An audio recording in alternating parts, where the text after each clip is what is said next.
ఈరోజు నేను మీకు ముందు ఫోటోలో చూసినట్టుగా అమ్మవారి పాదాలని మనం ఏ వ్రతాలు చేసుకున్నా పూజలు చేసుకున్నా వచ్చే వరలక్ష్మి శుక్రవారాల టైంలోనైనా కానీ అమ్మవారి విగ్రహాల ముందు ఇలా అమ్మవారి పాదాలని అందంగా అలంకరించి పెట్టండి. మీ పూజకే చాలా అంటే చాలా శోభ వస్తుంది. అమ్మవారి కాళ్ళకే ఏదో పసుపు పూస్తున్నామా అనే అంత అమ్మవారి పాదాల అంత ఎంత చూడముచ్చటగా అనిపిస్తుంది. సో దాని ప్రాసెస్ అంతా నేను ఇప్పుడు మీకు చూపిస్తున్నాను. మనం కొంచెం పసుపు తీసుకొని మామూలుగా వాటర్ తోటి మంచిగా స్మూత్గా అంటే మనం ఇలా మనం ఎలా అయితే చపాతీకి కలుపుతామో అట్లా పిండి అయితే మంచిగా పిండి కలుపుకున్నట్టుగా పసుపునైతే ఇలా కలుపుకోవాలి. కొంచెం కొంచెం వాటర్ వేస్తూ ఇంకా ఆల్రెడీ గౌరమ్మప్పుడు మనం ఎలా పసుపు అయితే కలుపుకుంటామో అందరికీ తెలిసిందే కదా. సో అదే విధంగా అయితే పసుపుని వేసుకొని ఇలా అయితే కలుపుకోవాలి. కలుపుకున్న ముద్దని ఇట్లా మనం 4 భాగాలు చేసుకోవాలి. అంటే రెండేమో వీడియోలో చూపించాను, రెండేమో కొంచెం పెద్ద సైజుగా అంటే పెద్ద నిమ్మకాయ సైజు అంతా 2 ముద్దలు తీసుకోవాలి. ఒక రెండేమో నిమ్మకాయ సైజు అంతా ముద్దలు అయితే ఇట్లా మనం 4 భాగాలుగా అయితే చేసి పెట్టుకోవాలన్నమాట. ఒక ప్లేట్ అనమాట, అంటే మన ఇష్టము, ఏదైనా ఒక ప్లేట్ తీసుకోవాలి. మనకు కొంచెం పెద్ద సైజు పాదాలు కావాలంటే పెద్ద సైజు ప్లేట్ తీసుకోవాలి. లేదు చాలా చిన్నగా బాగుంటుంది చిన్న సైజు అయినా అనుకుంటే కొంచెం చిన్న సైజు ప్లేటు, అది రాగిదే కావచ్చు ఇత్తడిదే కావచ్చు ఏదైనా కావచ్చు, మనకు నచ్చిన ప్లేట్ ఒకటైతే తీసుకోవాలి. ఇప్పుడు మనం తీసుకున్న 2 భాగాలుగా తీసుకున్న పెద్ద సైజులో ఆ 2 పెద్ద సైజులు 2 పాదాల కోసం అన్నమాట. ఇలా తీసుకొని జస్ట్ ఇట్లా మనం పాదం షేప్ ఫస్ట్ ఆఫ్ ఆల్ ఇలా ప్రెస్ చేసుకోవాలి. దగ్గరకు అనుకుంటూ దాన్ని ఒక పాదం షేప్ లాగా పసుపు ముద్దనంతా కూడా చేసుకుంటూ నీళ్ళ పగుళ్ళు అంటే పసుపు పాదాలు పగుళ్ళు ఎక్కడైనా మనకు కనిపిస్తే నీళ్ళతోటి ఇలా షేప్ చేసుకోవాలన్నమాట. అంటే ఆ పగుళ్ళు కనబడకుండా ఉండాలంటే నీళ్ళతోటి కొంచెం అట్లా తడి చేసుకుంటూ ఆ పాదాల షేప్ అనేది క్లియర్గా చేసుకోవాలన్నమాట.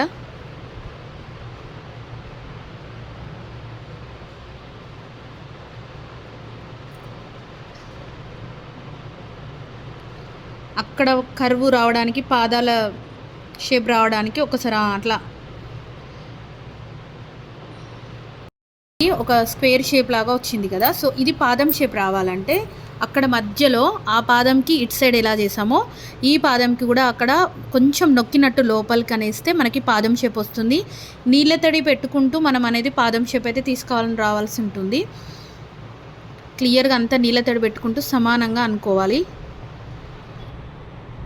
చూడండి ఇట్లా మనం నీట్గా చేసుకున్నాక పాదాల షేప్ అనేది అయితే వస్తుంది మనకి. ఇప్పుడు అమ్మవారి పాదాలకి వేళ్ళు అనమాట. నెక్స్ట్ వచ్చేసి మనం వేళ్ళని ఇలా టూత్పిక్ సహాయంతో వేళ్ళ షేప్ అనేది ఒక టూత్పిక్ సహాయంతో అయితే గీసుకోవాలన్నమాట 2 పాదాలకు కూడా. మనం ప్లేట్ అడుగుదాకా టూత్పిక్ సహాయంతో అయితే 5 ఫింగర్ షేప్ అయితే ఇలా గీసుకోవాలన్నమాట నీట్గా. ఇలా రెండో పాదానికి కూడా వేళ్ళని టూత్పిక్ సాయంతో ఇలా మనం కింది దాకా అనుకున్నాక ఇట్లా మనకి ఏమైనా పగులలాగా అనిపిస్తే నీళ్ళ తడితోటి దాన్ని సెట్ చేసుకోవాలి మొత్తం కూడా. ఇప్పుడు మనం మిగతా 2 భాగాల్లో చిన్న నిమ్మకాయ సైజ్ అని అన్నాం కదా, దాన్ని ఇలా పాదం పైన పెట్టేసి ఇట్లా కొంచెం ఆ పాదానికి అటాచ్గా ఈ మనం తీసుకున్న చిన్న ముద్దనైతే ఇట్లా కిందికి అనాలన్నమాట. ఇట్లా వీడియోలో చూపిస్తున్న విధంగా ఆ పాదంకున్న పసుపును పైన ఉన్న బాల్ పసుపుని నీళ్ళ సాయంతో దాంట్లో అటాచ్ అయ్యేటట్టు ఇట్లా వీడియోలో చూపిస్తున్న విధంగా అయితే మనం అటాచ్ చేసేయాలన్నట్టు.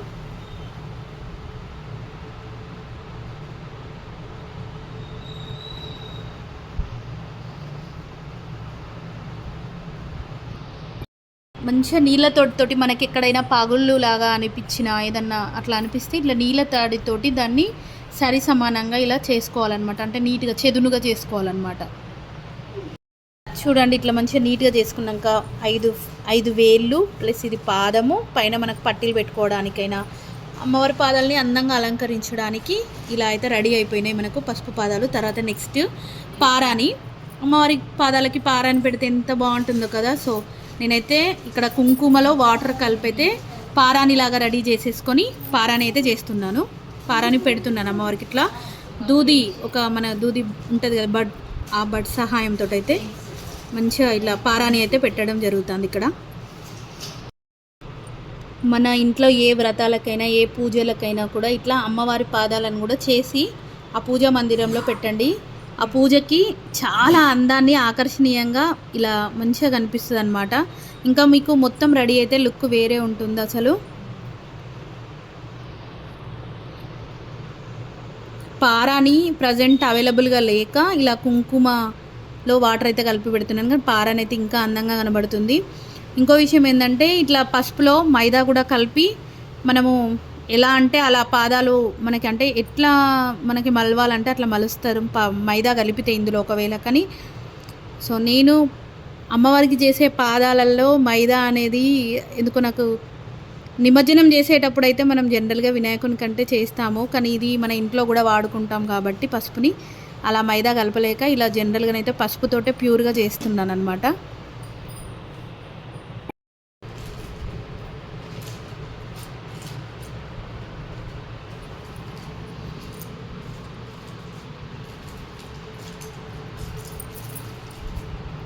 అమ్మవారి కాళ్ళకి పారాని దిద్దుతున్న మంజు.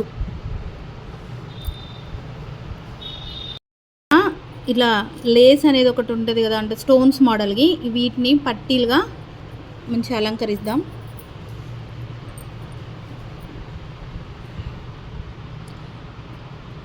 నా దగ్గర ఒకటి స్టోన్ లేస్ ఉన్నది, ఒకటి ముత్యాల లేస్ ఉంది అనమాట. దాంతో చిన్నగా ఇట్లా అమ్మవారికి అయితే పట్టీల టైప్గా సూట్ అవుతాయని చెప్పి పట్టీల టైప్ అయితే అలంకరించామన్నమాట అమ్మవారి పాదాలకి.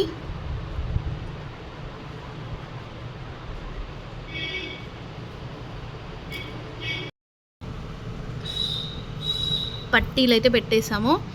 ఇంకా నెక్స్ట్ అలంకారం మన దగ్గర ఉన్న కుందన్స్తో కానీ ఫ్లవర్ షేప్స్తో కానీ ఇలా ఇంకా పాదాలను అయితే అలంకరించుకోవచ్చు.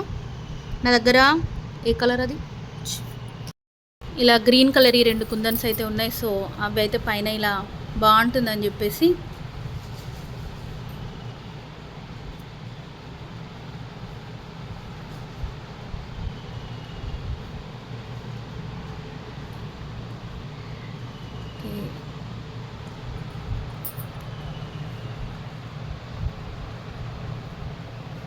ఇలా అయితే పెట్టేస్తాము ఒక కుందన్ని. నెక్స్ట్ ఇంకా మా మంజులో ఇంకా కూడా అమ్మవారిని అలంకరిద్దామని చెప్పేసి ఇలాంటి చిన్న చిన్న కుందన్స్ అయితే తీసుకున్నాము. చూద్దాం ఇప్పుడు ఏం చేస్తావు వీటిని నెమ్మదిగా. ఈ కుందన్స్ అన్నీ కూడా ఒకప్పుడు అనమాట, అంటే అప్రాక్స్ ఒక 20 years బ్యాక్ కుందన్స్ అనమాట. అవి తీసిన ఈరోజు అమ్మవారికి కుందన్స్ ఎలా అయితే బాగుంటుంది అని అనగానే అప్పటి కుందన్స్ ఎంత క్వాలిటీగా ఉన్నాయో చూడండి. అమ్మవారికి మట్టెలు అంటే మన దగ్గర ఉన్న ఏదైనా అట్లా కుందన్స్ కావచ్చు, పూసలు కావచ్చు, దాంతో అంటే వాటితో అయితే నేను ఇలా సెట్ చేస్తున్నాను. నా దగ్గర ఇలా మట్టెలు కూడా అరేంజ్ చేయాలి. చూడండి ఎంత బాగున్నాయో మట్టెలుగా అమ్మవారి. సరే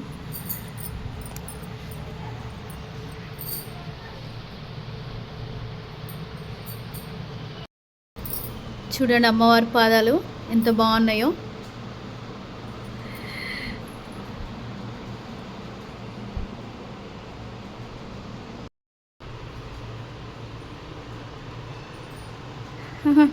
చూస్తుంటే ఎంత మంగళకరమైన పాదాలు, శుభప్రదంగా అనిపిస్తున్నాయి. ఈ పాదాలని చూస్తుంటే ఒక మంచి గుడ్ భక్తి, ఆధ్యాత్మిక భావన, అమ్మవారికి ఇంకేం చేస్తే బాగుంటుందో అని అయితే అనిపిస్తుంది. సో ఈసారి మీ పూజలలో ఇలానే అమ్మవారి పాదాలు చేసి పెట్టండి, ఇంకా బాగుంటుంది.